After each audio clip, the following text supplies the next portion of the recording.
All right, hello. Welcome back to another Classic Comics live stream.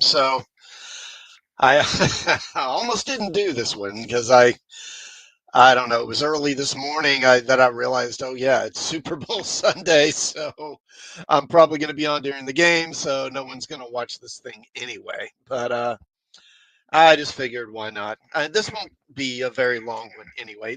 Not a whole lot going on this week as far as superhero films and genre films, the kind of stuff I usually cover. So this probably won't be a very long stream. It'll be probably be less than an hour. Okay. Let's see. What do we want to start off with here? Okay, we'll just go ahead and start with this.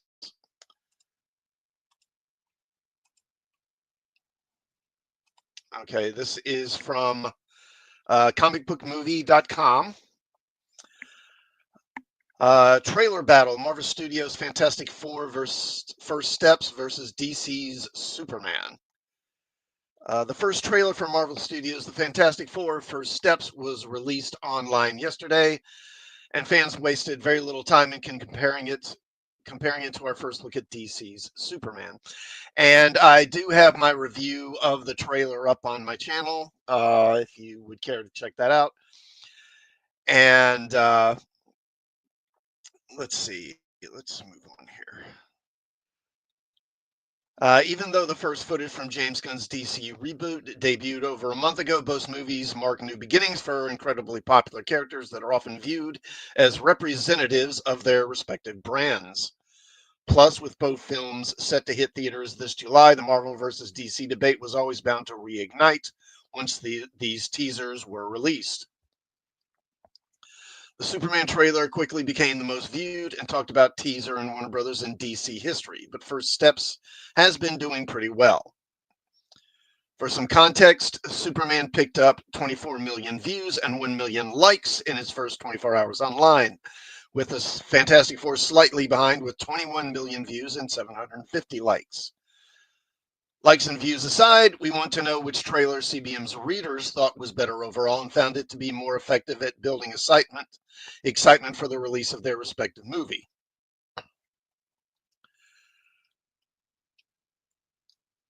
Galactus has been confirmed as the main villain, or excuse me, the Fantastic Four reboot stars Pedro Pascal as Reed Richards, aka Mr. Fantastic, Vanessa Kirby as Sue Storm, aka the Invisible Woman, Joseph Quinn as Johnny Storm, aka the Human Torch, and Eben Moss Bacharach as Ben Grimm, aka the Thing. Galactus has been confirmed as the main villain, and the Eater of Worlds will be played by Ralph Ineson. Julie Garner will play the Silver Surfer, and Natasha Lyonne, John Malkovich, and Paul Walter Hauser are also on board in undisclosed roles. Kevin Feige recently confirmed that the movie will take place in an alternate universe, but we know that Marvel's first family will appear in Avengers Doomsday and Avengers Secret Wars, so we wouldn't be surprised if they find their way into the main DCU timeline by the end of this movie. And they give a description set against the vibrant backdrop of a 1960s inspired retro futuristic world. Marvel Studios' The Fantastic Four First Steps introduces Marvel's first family. Reed Richards, Sue Storm, Johnny Storm, and Ben Grimm as they face their most daunting challenge yet. Forced to balance their roles as heroes with the strength of their family bond, they must defend Earth from a ravenous space god called Galactus and his enigmatic herald, Silver Surfer. And if Galactus' plan to devour the entire planet and everyone in it weren't bad enough, it suddenly gets very personal. Matt Shakman directs Fantastic Four First Steps, which is set to hit theaters on July 25th. Superman also stars Rachel Brosnahan as Lois Lane, Isabel Merced as Hawk Girl, and Nathan Fillion as Green Lantern, and Anthony Kerrigan as Metamorpho. Sarah Sampaio is on board as Alexa's assistant slash lover. Eve Tessmacher, Pruitt Taylor Vince, and Neva Howe will play Ma and Pa Kent. And Millie Alcock's Supergirl has been confirmed to make her debut ahead of her own Woman of Tomorrow movie.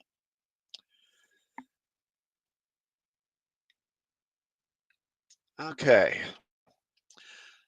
So I think of the two, I think that the Superman trailer is a bit better. It at least gets me a little interested and a little jazzed for the movie. The Fantastic Four trailer just didn't really do that.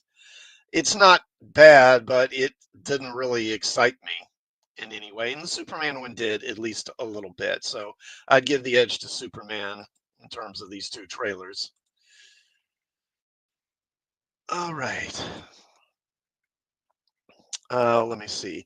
Oh, also, if you would, please do like the stream while you're here and sub to the channel. And also, please do check out some of my other videos. Let's see, what do I want to do next here? Is that? Okay, I don't need that. Okay, we'll do this one.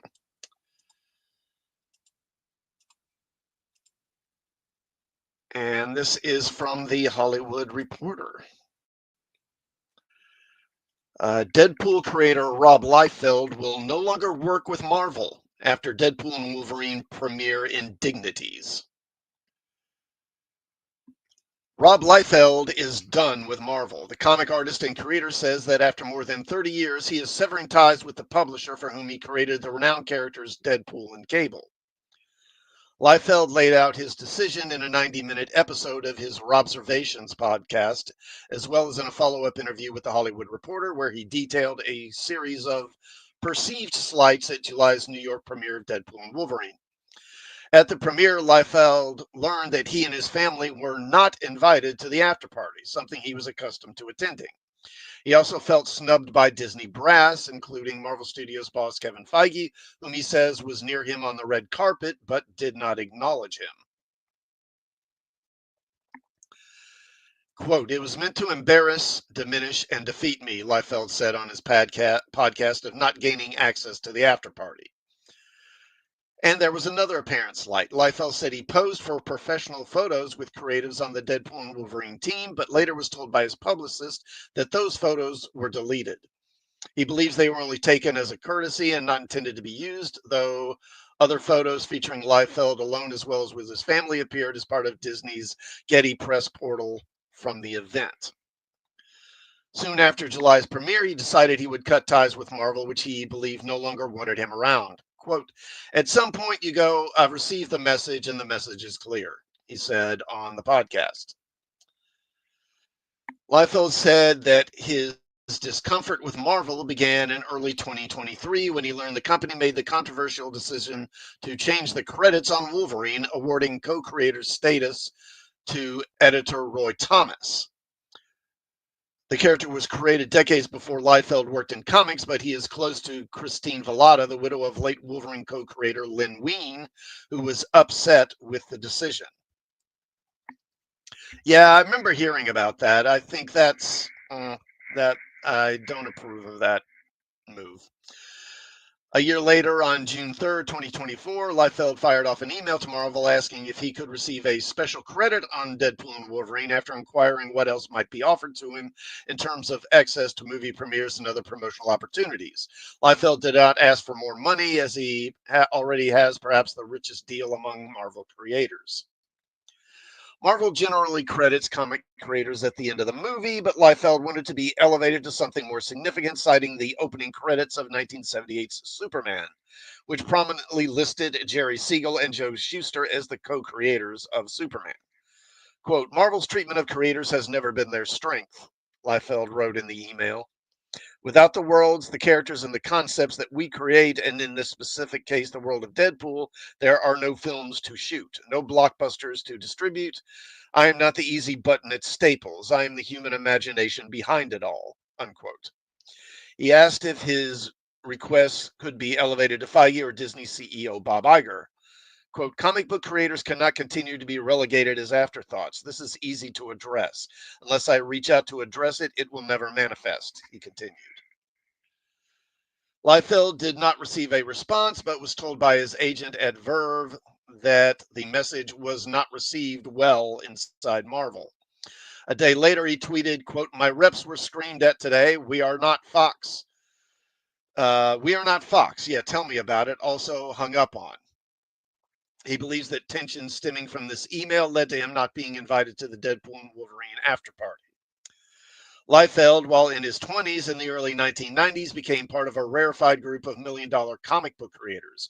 Over the years, he developed what his detractors call a hard-charging reputation and a habit of minimizing the contributions of others who have also worked on Deadpool.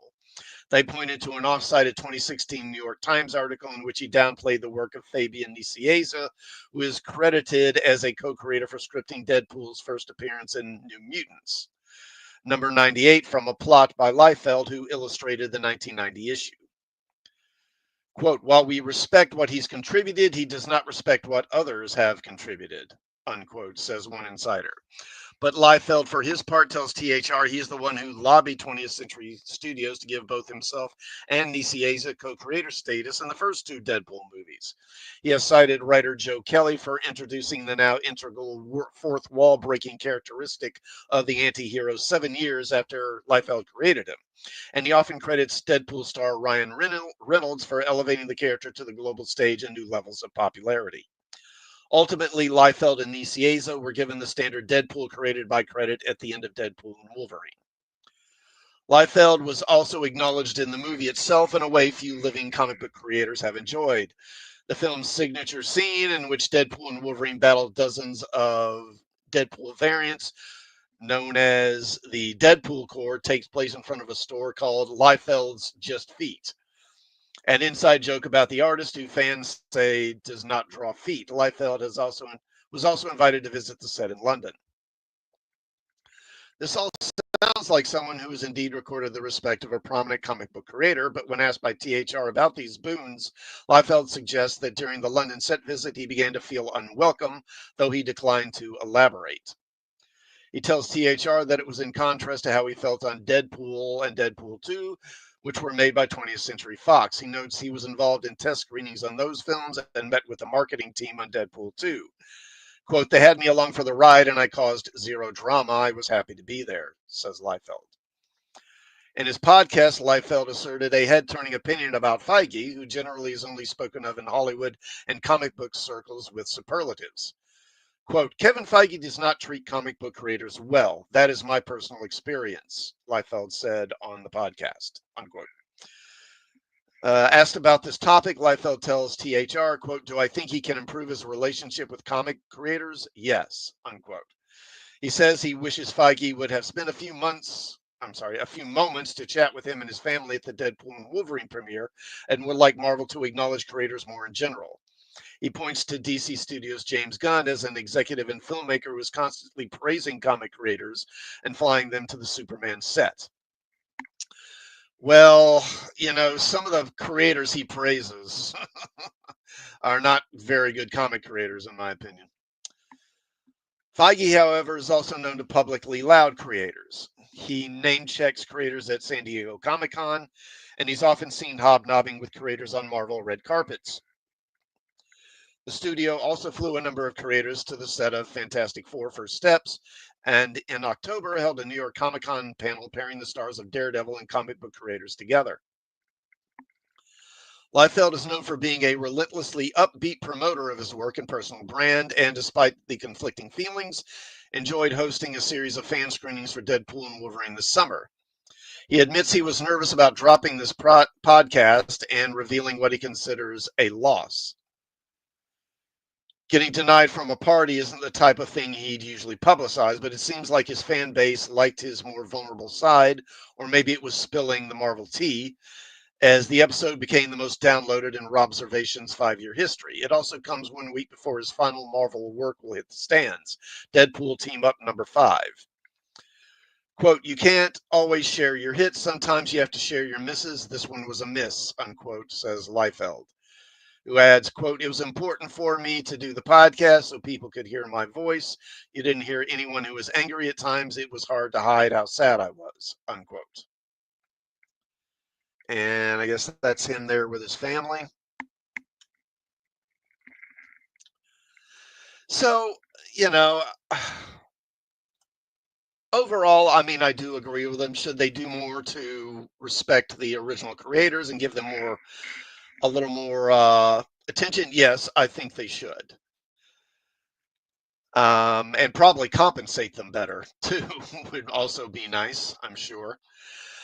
But I mean, him complaining about I didn't get to go to a party, it makes it sound kind of petty, honestly. But I do agree with him overall. I was really put out when that Dungeons and Dragons movie came out. But I guess it's been what 2 years ago now. I think isn't that it was 2023, wasn't it? I think it was like March of 2023, and they really didn't give any credit. They in it they say like based on Dungeons and Dragons published by Wizards of the Coast or something like that, but no mention of Gary Gygax, who created D&D, or Dave Arneson, who also is credited with being a creator of D&D, and no credit to Ed Greenwood, who originally created the Forgotten Realms, which is the sort of campaign world that the movie was set in. No credit for him either, and that really put me off.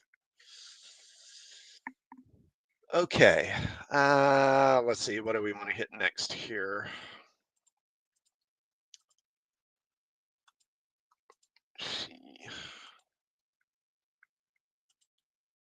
Like I say, there's not a lot of big stories this week. Okay, I guess I'll take a look at this one. Since we got Captain America Brave New World coming out next weekend. This is from Gizmodo.com. How Captain America Brave New World's Serpent Society evolved from the comics to the MCU. In the world of comic books, the need for an endless array of villains to fight and be ultimately defeated by superheroes has meant some colorful and weird baddies have been created over the years.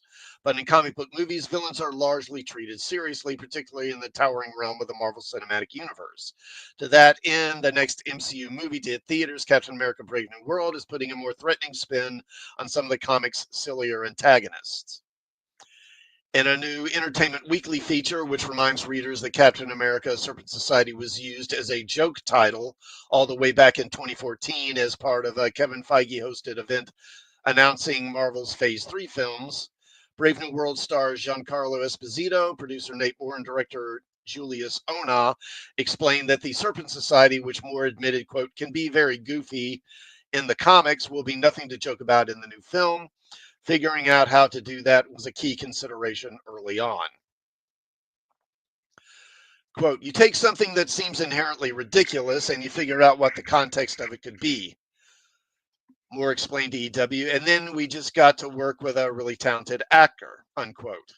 He added, meaning Esposito.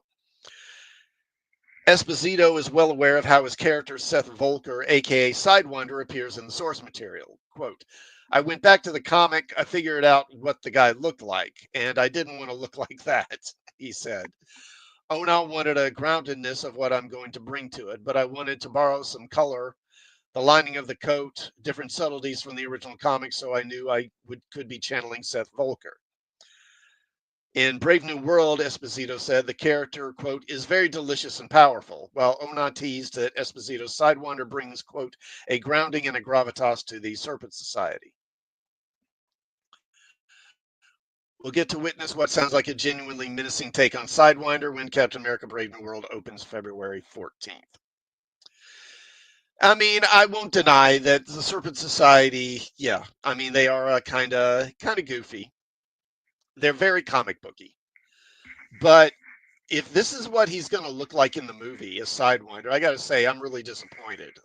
I mean, do I expect it to look exactly like the comic? No, but I mean, this is just a guy in a coat, I don't know.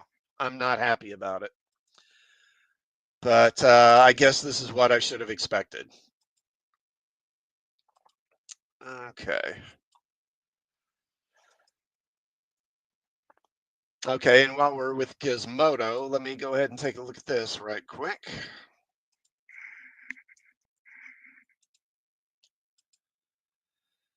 Okay, this is also from Gizmodo. Marvel insists there are no plans to recast T'Challa in the MCU.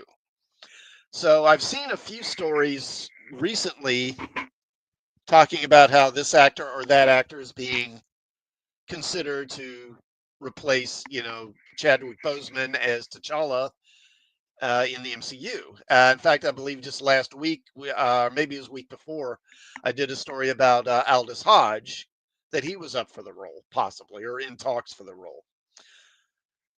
But apparently, this is saying that that is not the case. The Marvel Cinematic Universe has already internally dealt with the sad passing of Chadwick Boseman by having Letitia Wright's Shuri inherit the superheroic mantle of Black Panther from T'Challa in Wakanda Forever. But ever since Boseman's death, and in spite of this, there have been persistent discussions about whether or not Marvel could or should resurrect the character with a new actor stepping into Boseman's shoes. But despite the latest bevy of reports and claims that such a possibility is on the table, for now, Marvel Studios is continuing to push back. It was recently alleged by reporter Jeff Snyder that Marvel has potentially been auditioning actors to play T'Challa, or perhaps more specifically, at the height of the MCU multiverse storyline the films and shows are in now, presumably a new version of T'Challa in future Black Panther projects, possibly for appearances in crossovers like the upcoming Avengers, Doomsday, and Secret Wars, or something like the nebulous upcoming Black Panther 3. But speaking to comicbook.com ahead of the release of Captain America Brave New World this month, Marvel Studios VP Nate Moore was a bit more firmly against any plans being in the works. Quote, "The truth is, there's no truth to those rumors.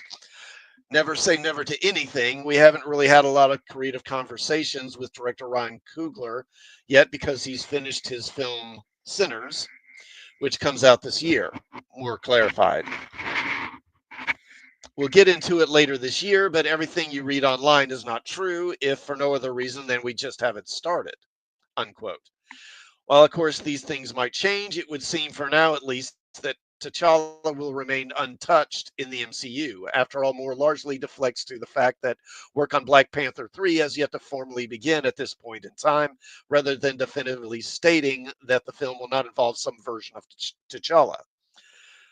But recent reports are far from the first time the studio has had to grapple with talk of potentially recasting T'Challa after Boseman's death nearly 5 years ago, and this latest insistence is probably not going to stop those discussions.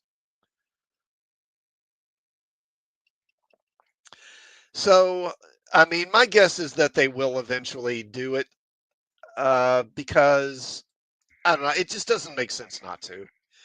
And as they mentioned in the article, all this multiverse stuff that they're doing in these upcoming Avengers movies, it makes it a perfect opportunity to just introduce another version of T'Challa that can take the place of the original one. So my guess is that this will happen here in the next year or two, probably, but we'll see. And I mean, it's not like they haven't recast other characters. I mean, they've recast Hulk, recast Rhodey, recast the Red Skull. Who else? I mean, those are the ones I think of off the top of my head. I'm sure there's somebody else I'm missing. Okay. Um, a number of casting rumors here. What am I at on time here? 24 already? Yeah, this one's going to be short. Okay, let me go ahead and hit this one because I definitely wanted to cover this story. This is from Bounding into Comics. Iconic X-Men writer Chris Claremont weighs in on minority metaphor debate, says fans should view Marvel mutants as, quote, not as characters, not as objective concepts, but as ordinary, normal, really cool people, unquote. In offering a particularly authoritative perspective on the ongoing discourse regarding the thematic implications of the fan favorite super team, legendary X-Men writer Chris Claremont has argued that rather than viewing Marvel's Merry Band of Mutants as a hard one-for-one analogy for the plights of real-world minorities, readers should instead be approaching the various members of Homo Superior as nothing more than, quote, normal, really cool people, unquote.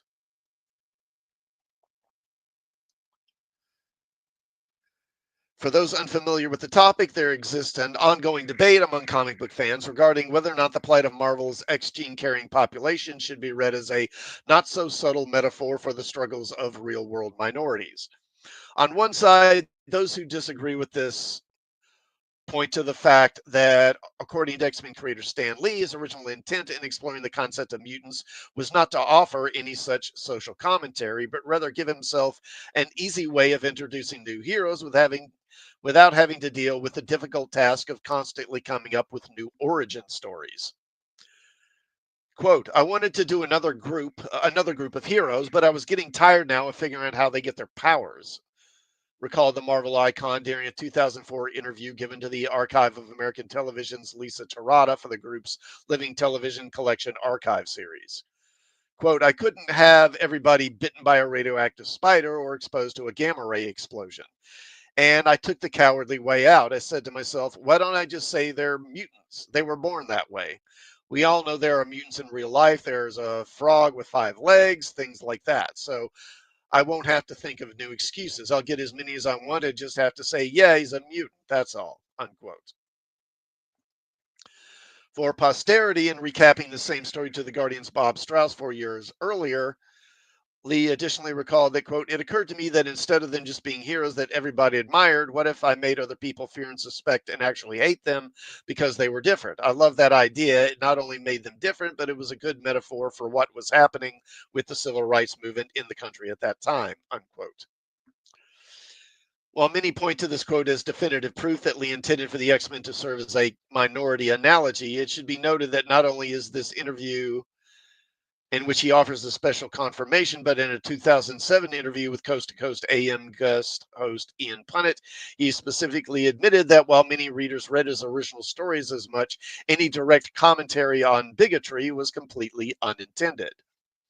Quote, I was originally just trying to get an interesting group of characters with interesting powers, and I thought it would make it twice as interesting if the public didn't like them that much, and if they had to worry about their reception by the outside world, said Lee.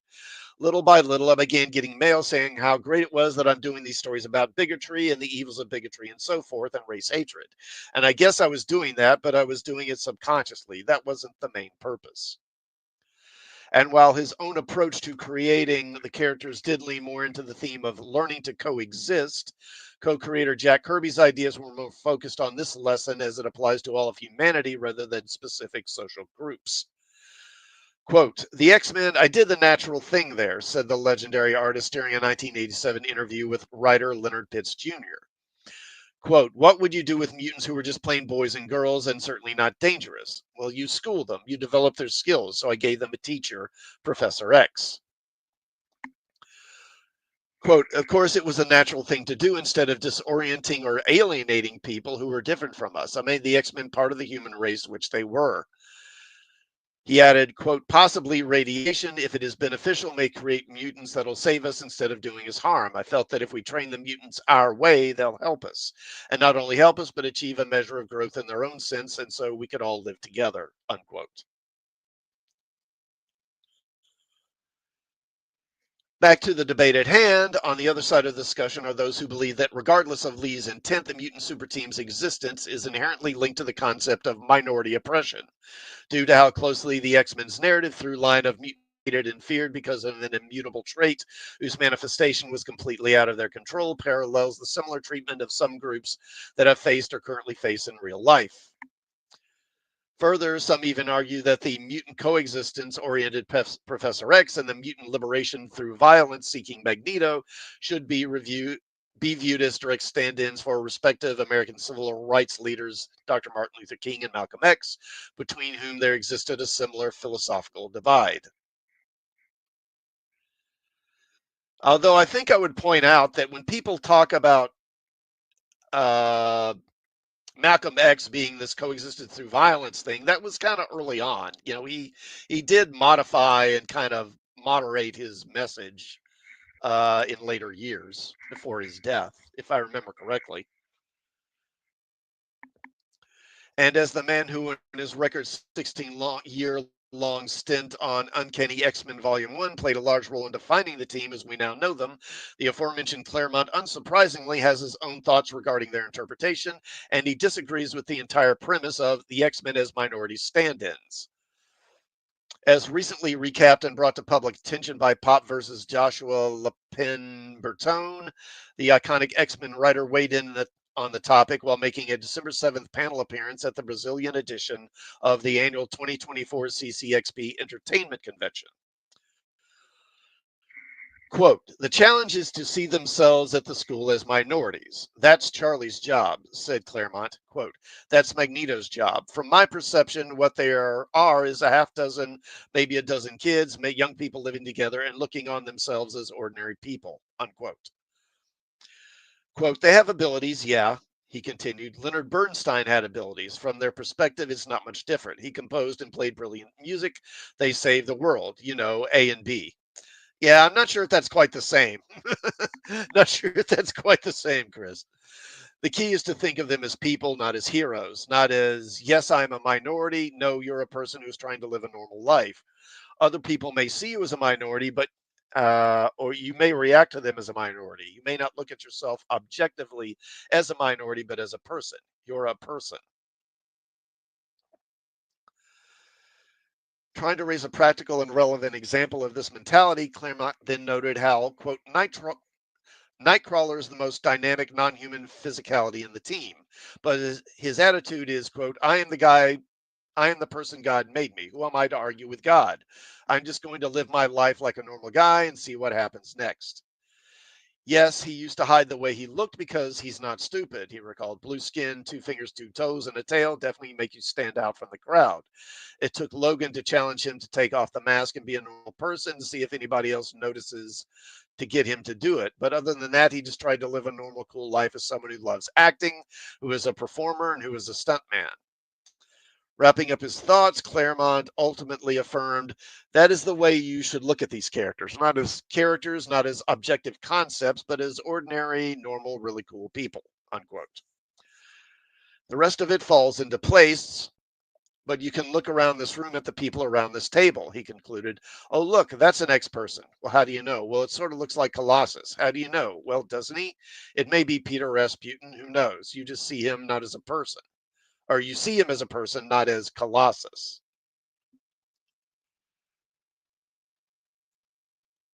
Though no longer a regular member of the X-Men bullpen, Claremont still stops in from time to time to pin the odd miniseries or backups. Wolverine and Kitty Pryde, and whose story will develop that period between the end of Wolverine and Kitty Pryde's Japan trip and their subsequent return to New York, the events of which were respectively as prior Kitty Pryde and Wolverine Volume 1 miniseries and Uncanny X-Men Volume 1, number 192. It's currently due to hit shelves on April 23rd, I guess. Okay, so,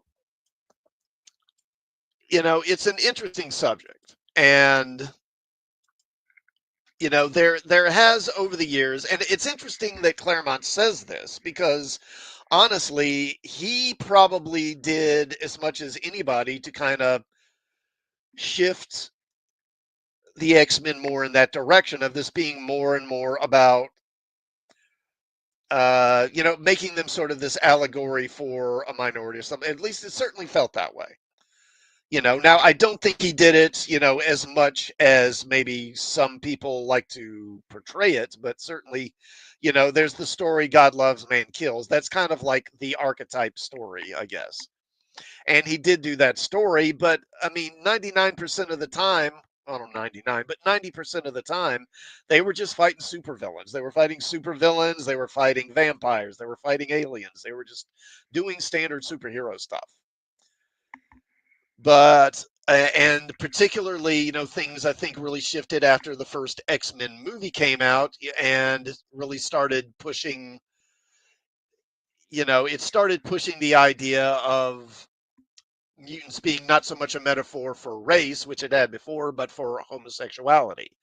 And I guess over time that's been extended to, other sexual subgroups, I guess, whatever you want to call it, including in more recent years. Definitely in the last decade or so, trans has become a big part of it. And there's also been a move along that way of the X-Men becoming more and more, honestly, more and more radical and becoming, it seems like over time they've drifted more and more towards Magneto's direction, where they're increasingly like separatists and supremacists who are like humans and mutants can't get along or can't live in peace. And it just seems like all they do now are stories where there are evil racist humans or bigoted humans that want to kill mutants. And that's really all it is. It's part of the reason why I don't read them anymore. And again, I think that Claremont actually is the one who kind of first kind of shifted them in that direction because it was during his time on the X-Men that he kind of started portraying Magneto as an anti-hero, not as basically outright an evil villain, but more as kind of misunderstood, maybe you'd say. And I think that's part of the issue as well, because when you start portraying people like Magneto and Mr. Sinister and Apocalypse as being, they're not bad guys. They're just, they just have their own point of view. Well, they've all committed mass murder, and when you start excusing that and you start having the heroes basically locking arms with people like that and calling them allies, it's like, I don't know. At what point are they not really heroes anymore? I think that's part of it, is that really the X-Men aren't really superheroes anymore. They're more like, I don't know. They're more like just like political activists. And honestly, one thing that I've kind of a conclusion I've come to after watching the Fox movies is that really the X-Men work better, I think, in their own world, where they work better, I think, if they don't share a world with other superheroes, like with the Fantastic Four and Avengers and all that, because it was always a bit of a question, like, okay, well, people like the Avengers, they like the Fantastic Four, so why is it that the X-Men are so exclusively disliked? They save the world too. They do some of the same stuff. Why is it that people are okay with the Thing, but they're not okay with Nightcrawler? I mean, it just seems like if you could learn to accept one, you could probably learn to accept the other. And yeah, over time, I've just come to think that it's increasingly an unwielding thing. And honestly, and again, when I was reading the X-Men when I was a kid, it's like, I mean, they never gave an exact number for mutants, but as far as mutant characters in the comics, there were probably, I don't know, several dozen, maybe 100 and something at the most, or something like that. But over time, as the X-Men became so popular and there were all these spin-off books and all this, the number of mutants grew and grew and grew, and their power levels grew too. And now you've got a world where there are dozens of mutants, just individual mutants alone, not including all the different teams and groups. Just individual mutants alone, probably at least a couple dozen of them who can level a city if they want to. And a lot of them are, frankly, are dangerous and want to kill humanity. It's kind of, in a world like that, you kind of think, well, it's kind of dumb not to be scared of mutants, isn't it? So again, I think at this point they'd be better served if they were kind of off in their own sort of separate world, really. And I'm not really all that excited about the X-Men coming into the MCU because of that. The Fantastic Four, yes, the Fantastic Four should be in the MCU, but I'd be content if they just kept the X-Men over at Fox and just made X-Men movies over there, to be honest. Okay. Where am I at here? Okay, 40 minutes. Okay. All right, let me I guess I'll go ahead and hit this one right quick. Yeah, this will be a pretty quick one. I may stop around 50 minutes, I think. All right. And this one is from Collider. Armor Wars gets a confusing update from producer. Don Cheadle has been an MCU veteran for more than 10 years after taking over the role of Colonel James Rhodes from Terrence Howard in Iron Man 2. So fans were elated when it was announced several years ago that he would lead Armor Wars, which was then billed as a Disney Plus series. Were they elated? I mean, I don't know about that.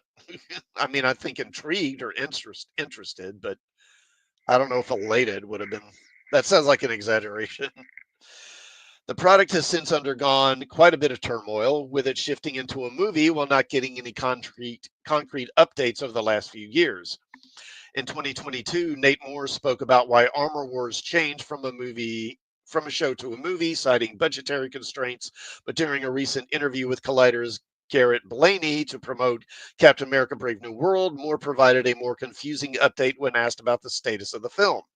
Quote, that's not my project, to be honest. But I do know as Marvel Studios continues to go through this phase, we want to make sure whatever we're making is awesome. So that means we had to slow some things that were on the front burner. It doesn't mean we'll never make it, but it does mean we just have to be a little bit more considered so that every time out, audiences are guaranteed quality, unquote. Moore is credited as a producer on Captain America: Brave New World, but it was reported a few weeks before Christmas last year that he was leaving the studio he called home for 14 years.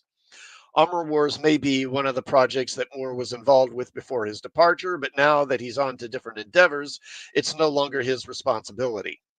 It was also reported that although leaving the studio, Moore would remain involved as a producer on Black Panther 3, the upcoming MCU film that has yet to be officially announced. But Denzel Washington says that director Ryan Coogler is writing a part for him in the movie.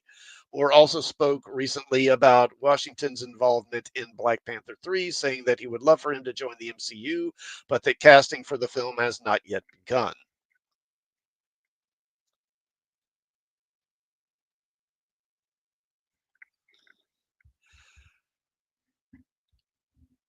While featuring in a supporting role, usually alongside Tony Stark in some capacity, Cheadle stepped into a larger role in Secret Invasion, the 2023 MCU series that made headlines, and certainly not in the way Marvel was hoping. Secret Invasion earned remarkably low scores of 53% from critics and 42 from audiences on Rotten Tomatoes, and the show revealed that Rhodey had actually been a Skrull since his accident in Captain America's Civil War. This creative decision infuriated much of the Marvel fan base, mostly because it meant that the real Rhodey was not present for Tony's death, his funeral, his guidance to Sam, in Falcon and the Winter Soldier, nor the fight against Thanos in Avengers Infinity War and Endgame.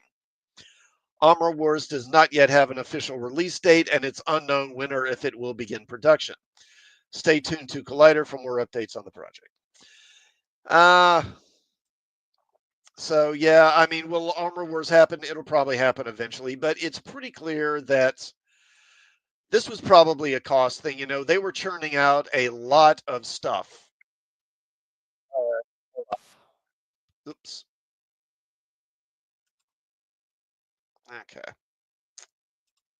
They were churning out a lot of stuff for a couple of years. And, having lost so much money, I think it's pretty clear that they're kind of slowing the rate at which they put out content, partly as a cost thing.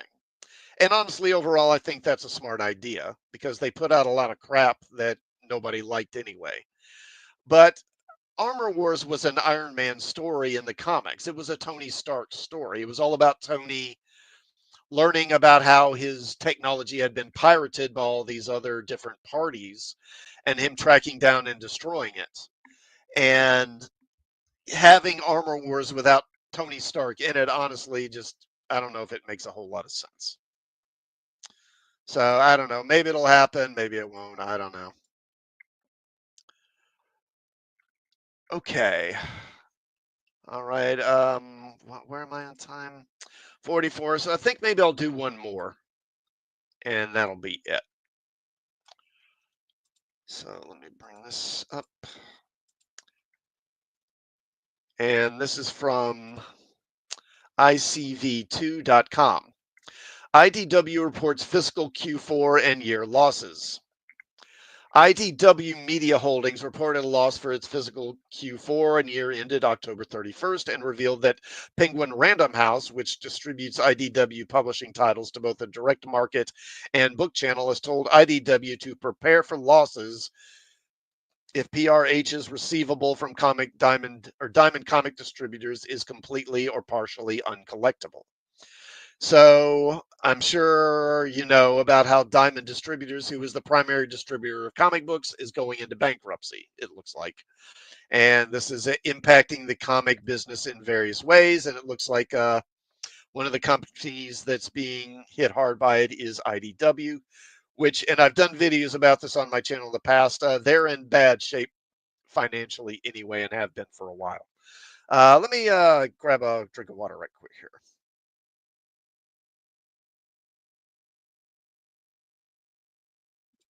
Okay.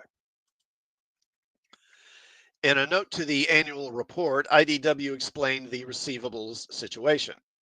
Quote, PRH is a creditor of Diamond, including related to IDW products distributed by PRH through Diamond. PRH paid IDW for IDW products ordered by Diamond. And as a result of Diamond's bankruptcy, PRH may not be able to collect all or any of the corresponding amounts owed to PRH by Diamond. PRH has informally indicated to IDW that their understanding of the relevant terms of the contract between IDW and PRH provides that the significant majority of such uncollected amounts will be debited by PRH from future payments from PRH to IDW. Unquote. So y'all got that? Penguin Random Penguin Random House is the largest unsecured creditor in the Chapter 11 bankruptcy of Diamond Comic Distributors. It was owed $9,202,181 as of the date of filing earlier this month. In its annual report, IDW said that Penguin Random House was 80.3% of its trade receivables at fiscal year end October 31st, or around $5 million. IDW said it has received no formal notice from PRH and that it has not completed its own contract analysis to see if it agrees that PRH can pass through receivables losses. Regardless, the situation was dangerous enough that auditors gave IDW a quote, going concern opinion, stating that, quote, substantial doubt exists about the company's ability to continue as a going concern, unquote.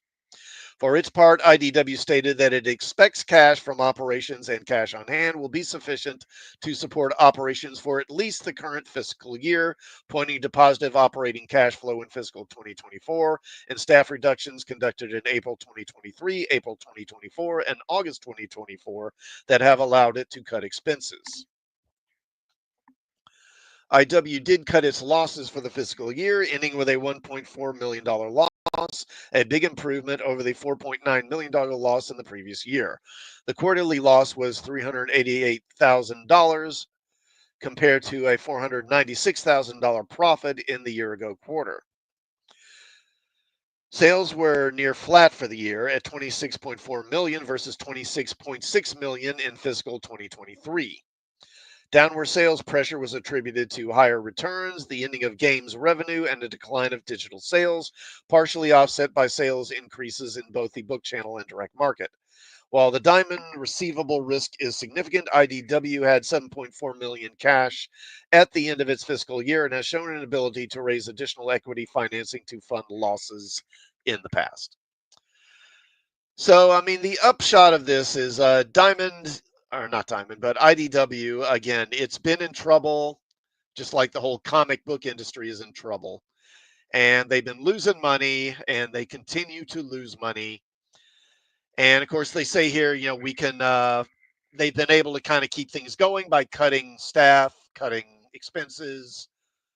Okay, yeah, but I mean, how long can you do that? You know, that you can't do that forever. And again, they've done that, what, the past 2 years?